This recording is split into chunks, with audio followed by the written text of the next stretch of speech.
Learn German winter and Christmas terms, starting with the letter K.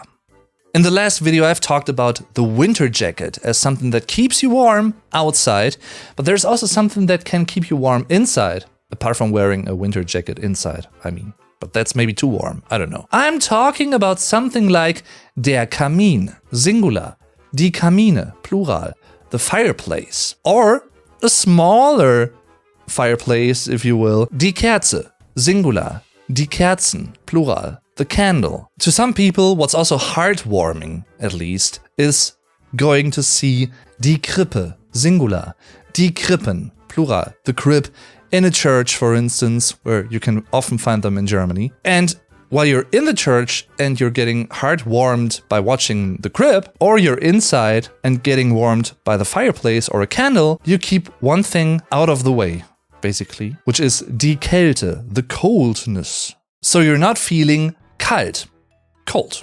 Awesome, right? I think so.